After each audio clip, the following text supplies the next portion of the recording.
ہماری جو مائیں ہیں سب سے زیادہ ڈیلیوری کے پوائنٹ پہ پاکستان میں، دنیا میں وہ چند ملک ہیں سب سے زیادہ مائیں مرتی ہیں ڈیلیوری کے ٹائم پہ. اس لیے یہ بڑا امپورٹنٹ ہے. جو دوسری چیز آپ نے یہاں لیا اور یہ جتنی ریموٹ ڈسٹرکٹس ہیں، مدر اینڈ چائلڈ ہاسپٹلس کا جو 5 ہاسپٹلس بنانے کا فیصلہ کیا، یہ بھی بہت ضروری اس لیے تھا کہ پھر سے میں کہہ رہا ہوں کہ چائلڈ مورٹیلٹی اور جو پریگننسی میں جو مائیں مرتی ہیں وہ سب سے زیادہ دنیا میں 5-6 ملک ہیں جدھر پاکستان ٹاپ پہ ہے. اس لیے یہ بڑا ضروری تھا کہ ریموٹ ایریاز کے اندر آپ یہ مدر اینڈ چائلڈ ہاسپٹلس بنائیں. تو یہ جو آج آپ نے آغاز کیا ہے 4 ارب کا، یہ بڑا پیسہ آپ خرچ کر رہے ہیں اس کے لیے، اور ساتھ ساتھ اس کے لیے وہ بھی ہیلتھ ریلیٹڈ ہے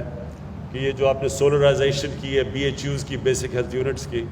یہ بھی ضروری اس لیے ہے کہ یہاں دیہاتوں کے اندر ریگولر سپلائی بجلی کا نہیں ہے، ریموٹ ایریاز میں بیسک ہیلتھ یونٹ ہیں اور ادھر بجلی بڑی دیر تک چلی جاتی ہے. اس لیے سولرائزیشن جو سارے ہیلتھ یونٹس کا فیصلہ ہوا ہے، شروع کریں گے بیسک ہیلتھ یونٹ کا ادھر لیا میں اور پھر باقی علاقوں میں لے کے جائیں گے.